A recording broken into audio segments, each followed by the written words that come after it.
Miss হবে না আপনার পছন্দের টিভি শো। দেখুন জি5 অ্যাপে একদম ফ্রি। তোমার গয়নাগাটি যখন বন্ধক রাখতে গিয়েছিলে তখন তোমার এই কথাটা মনে পড়েনি যে তোমার স্বামীকে এই কথাটা জানানো তোমার কর্তব্যের মধ্যে পড়ে? এখন এসেছো আমায় কর্তব্য শেখাতে? আসলে মানে আমি তোমাকে জানাতে চেয়েছিলাম। না তুমি বলো না, এখন মুখ থেকে কথা বেরোচ্ছে না। আমার কাছে আর কোনো উপায় ছিল না। মেসোমশাই অপারেশনের জন্য টাকাটা জমা দেওয়াটা খুব জরুরি ছিল সেই সময়, সেই জন্য আমি। তা বলে তুমি বিক্রি করে দেবে? বিক্রি করিনি, বন্ধক রেখেছি। সে একই কথা। তোমার এই পাকামোটো করার কি দরকার ছিল?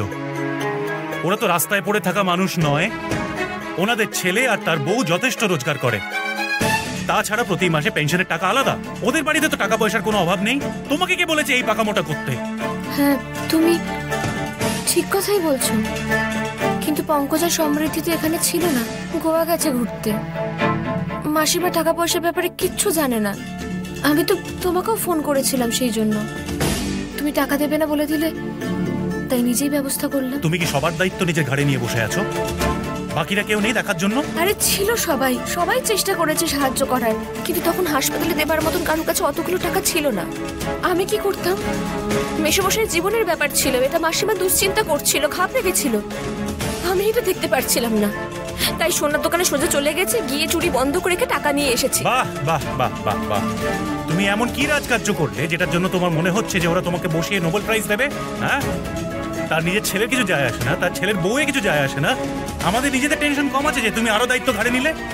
আমি তো তোমাকে বললাম যে ওরা দুজন ছিল না বলেই তো আমি। ছিল না মানেটা কি? নিজের বাবার যখন শরীর ঠিক নেই তখন ওদের বেড়াতে যাওয়াটা উচিত হয়নি, এরকম একটা সিম্পল কথা পঙ্কজ বোঝে না? এক নম্বরের দাস ও, বউয়ের দাস, নিজের বউয়ের ইশারায় নাচে। হ্যাঁ, বউয়ের সামনে মুখ খোলার ক্ষমতাই নেই ও। বউ যখন বসতে বলবে বসবে, বউ যখন উঠতে বলবে উঠবে, তাই না? নিজের স্ত্রীকে কি করে কন্ট্রোলে রাখতে হয় সেটাও জানেই না।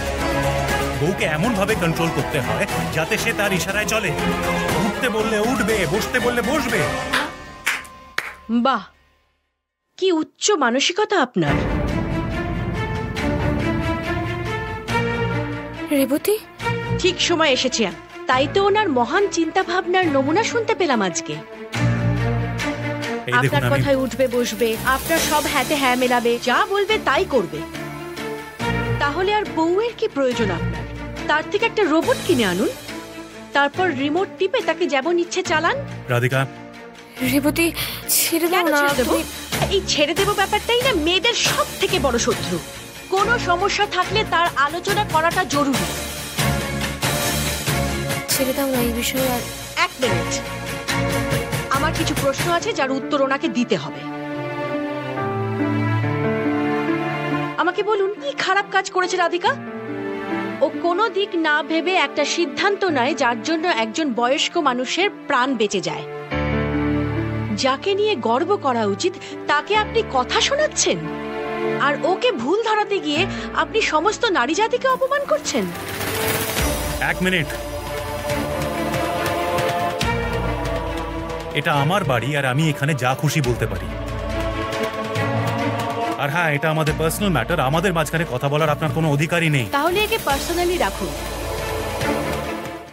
জি5 ডাউনলোড করুন আর সব এপিসোড দেখুন একদম ফ্রি।